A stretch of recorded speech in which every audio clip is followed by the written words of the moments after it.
Good morning and welcome to Rose Red Homestead. Our apple season came to an abrupt end this late October season when we had a hard freeze this past week.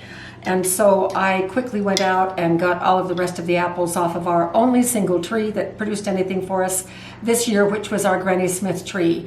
And the apples are not great, but you know what? Those are the absolute perfect kind of apples to use to make applesauce. And that's what we will do as soon as we get back.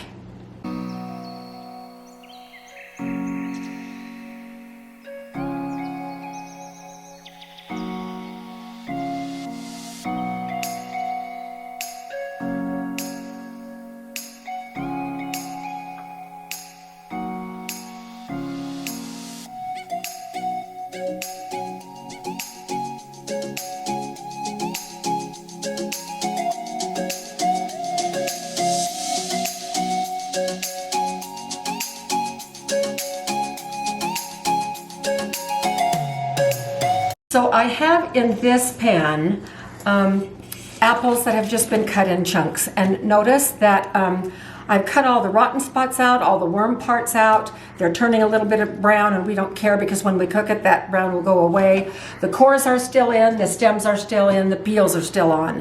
And that's because I have this great tool that I'm going to show you in just a few minutes. But our first step is to finish filling this pan with these apple chunks so that we can cook these until they are soft. So I want to show you how I treat apples that are not 100% wonderful. Now I have a few ones that aren't too bad right here. I'm going to save those. Over here in this sink, I have the ones that are not so good. But I want to show you, I was raised in a large family and we did a lot of canning. Oh, this one is perfect on the inside. So I just cut a good one in half and put all 4 pieces right in there. Now, look at this one. It has a rotten spot and a wormhole. So let me show you how I get rid of those. As we learned to can, Mother taught us the procedures and Dad taught us that an apple like this still is partly good. And we don't waste good food in our family, is what he said. So I'll just cut this part out, make sure this piece is good, put this one in the rotten part of the sink, and do the same to this side. Okay, now notice that there's still some bad stuff right there. So in this case, I am going to cut out a little bit of the core and that little tiny bit of the wormhole, and then that's going in. So I'm just going to pull these apples out one at a time. I only have just a few left. Now this one didn't look too bad on the outside, but it does have a wormhole on the inside. So I'm going to tilt the angle of my knife and cut in this direction so that I can get mostly good, cutting that part out.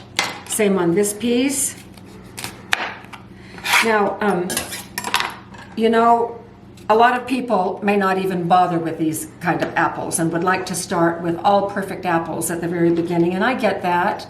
And if you're able to do that, good for you. But the time may come when we have to be a little bit careful with how we are going to be producing our food and not let any kind of good food go to waste. So I'm grateful for my upbringing in that regard, and that's one reason why I'm showing this video. So I'm going to finish going through all of these apples, fill up this pot, put it on the stove. Now on this one, most of the damage is from worms, and the thing about worm damage is that it's localized. You can pretty much just cut that spot out and have the rest of the apple be pretty good. It is when you get part of the apple that is rotted that I usually cut way, way wide if I even use part of the apple, because that rotten part permeates the rest of the good part with that yucky taste, and so I am not too fond. Like for instance, right here. So if we cut into this one, even though this half looks pretty good and this half is clean, I would be concerned about that if I saw any brown right here. But actually this looks pretty good, so I'm going to use it. This half I'm going to throw away. So once the apples, I'm going to fill this with water, put a lid on it, cook it till the apples are soft, then we'll come back and I'll show you what the next step is. All right, these are all nice and soft, and if you'll look right in the pan, you can see all those browning spots because they were exposed to the air, you can't even tell. So we still have seeds and cores and peels and stems in here. And this is the machine that is going to take care of all of it. This is called a Victorio strainer. This one is probably 40 years old. I think I've had 2 of these. I wore one out. I just looked on Amazon, and if you do a search for Victorio, V-I-C-T-O-R-I-O, other brand names will come up. It doesn't look like Victoria is still making these anymore, although I can still get parts for this, which was nice. But this is how this little machine works. And this is not the only way to make applesauce. We'll talk about it in other ways in just a moment. Here's the hopper. These hot apples are going to go in the hopper. Then I'm going to turn this handle, and the handle forces the applesauce through a spiral screw on the inside, a great big giant screw, and then out this little strainer. This strainer, the holes in the strainer are so small that pieces of skin or seeds or the core or the stem will not come through here. And so a lot of garbage is going to be coming out here, and that's why this pan is right here. This pan is to catch the applesauce. And so this is a little shield that stops it from squirting all over the place, which is an excellent addition. My first one didn't have this, and it went all over the kitchen. Now, sadly, this one is getting old and showing its age. This is a clamp-on style, and I have to be really careful when I clamp it on my granite, so I just take a paint stirrers, top and bottom, so that the clamp is not actually against my granite. So we're ready to give this a go so that you can see how it works from that vantage point. And then Jim is going to climb up on a ladder and give you an aerial view here in just a minute. Now, I've drained all the water out of this, so this is just the apples. And this is the last of our apples, and I don't think we're going to get a full 7 quarts, but we'll take whatever we get. Now, the reason that I really like this, and this is the plunger that plunges the apples right down in the middle.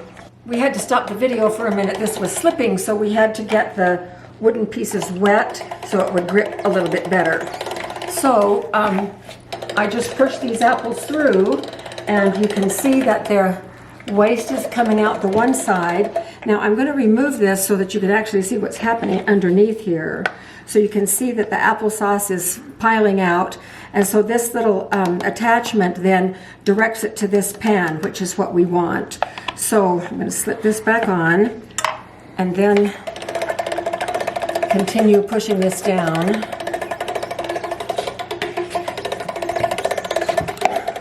And then while I reload this hopper, I think that Jim is going to climb up on the ladder so that you can get a bird's eye view of what is happening.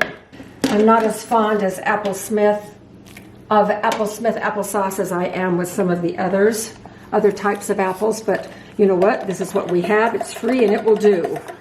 So I'm just shoving these down, and you can see the applesauce coming out into the other pan.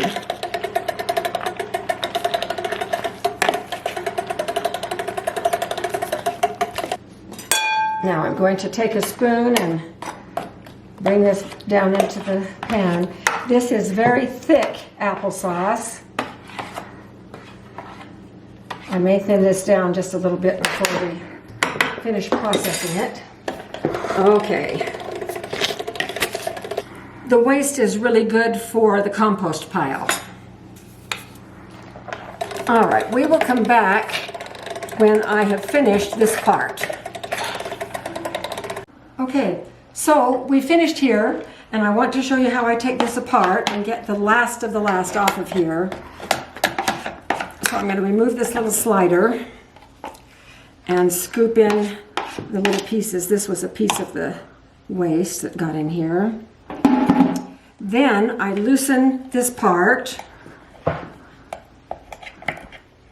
and pull the strainer off. And here's that screw that I was talking about. And now I'm just going to take this scraper and scrape this applesauce right into the pan.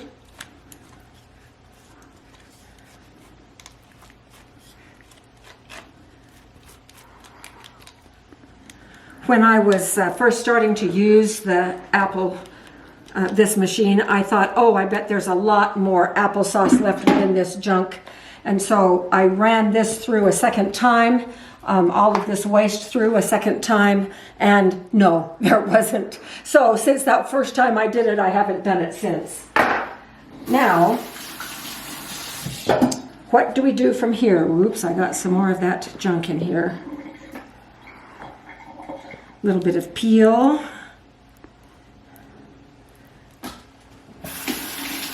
Now this applesauce is hot, so I'm going to move it into this bowl.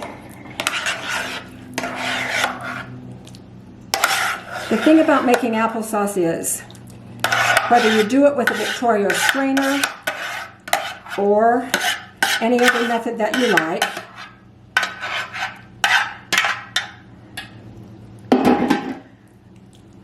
for the final product, you don't want any peel, you don't want any seeds, you don't want any core pieces, any stem. And so however you want to remove that, if you don't want a Victoria strainer, another way to do it is to peel the apples and then core them, then cook them to where they're soft, then drain them so that you don't get any of the cooking water in, and then you can just put them in your food processor or your blender, and you can do it that way. Now, at this point in time, this is just the raw applesauce. And I can tell you right now that because these are Granny Smiths, and I'm doing it this way so that I don't get any saliva down into the applesauce. Yeah, not wonderful. Purely Granny Smith. So I'm going to add some sugar, and at this point I do not do a recipe. I think this will probably make 3 to 4 quarts. I'm also going to put in some cinnamon. Oh, this is ground cumin. That won't work. I better get cinnamon. Just a second. Whew.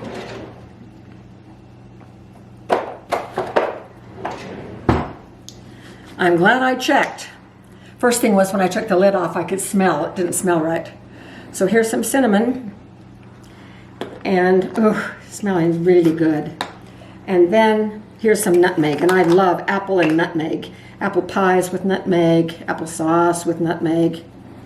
Then I'm going to stir this in, and I do this part strictly by taste because different apples are going to have a different level of sweetness when you get to this point. And I can show you that. Both of these quarts are from 2016 when we had a bumper crop of apples. And you see this one is Granny Smith. And this one is from our mystery apple tree. When we bought the house, we had no record left for us of what type of apple it is. I think maybe it's a Fuji, but it's sweet and it's juicy and it's my favorite tree. And I'm actually surprised there's still some of those out there because this was 2016, and that's when we had, I probably canned about 80 quarts of applesauce. And I still have a lot out there from 2016, and it's still just as good as it was on the day that we finished it. So I'm stirring this up, and this sugar is dissolving a little bit, and I need to take a taste and see how this is now.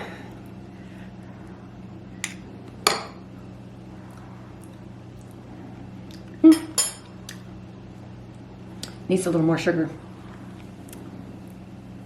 And I don't like a super sweet applesauce. In this particular one, this year I didn't have to add any sugar. I think I added a little bit of nutmeg and a bit of cinnamon, and that was about it. So we'll see if this is better now.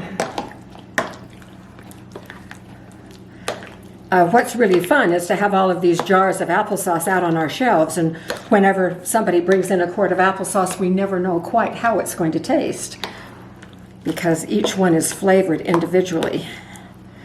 Okay, let's see now.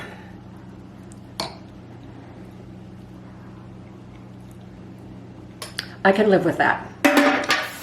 It still has that Granny Smith tartness, but it has enough sugar to take that edge off, so it's just right. So I'm going to fill these jars, and I'm guessing that we're going to have about 4, maybe 3. So we'll see, which is not enough for a full canner, so I may end up doing it in a big pot right here on my stove. If this were too thick, I would be thinning it down some with a little bit of apple juice. So this is just about right. That's about an inch of headspace once I take that out. And I don't see any air bubbles, but I'm just going to do this to be sure. And then with this paper towel, I'll go around the edge. As usual. And then we'll put a lid and a ring on.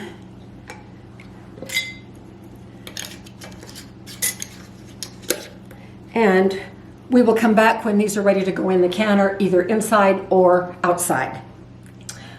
So we ended up with 4 quarts, and I'm not going to take this outside to our canner station out there and use all that energy for just 4 quarts. So I have this pot. This is the same one that I cooked the apples in just a little bit ago, and I have a little rack. This fits my Instant Pot, but it works just fine, so I'm going to put that down in there. And then I have room for exactly 4 jars here. So you can see those 4 jars. Now I'm going to fill the water up to where it covers these jars. And then I'm going to, because this is water bath canning, I'm going to bring this to a boil. And once the water gets up to a boil, now these jars are warm, but they're not super hot. So I'm going to put warm water in here, then put it on my stove so everything can heat up at the same time. Once it comes to a nice boil, then these have to process water bath for 30 minutes. And when they are finished, we will bring you back so we can see the results. 30 minutes is up, and I'm taking these out of this pot that I used as a canner and putting them right here.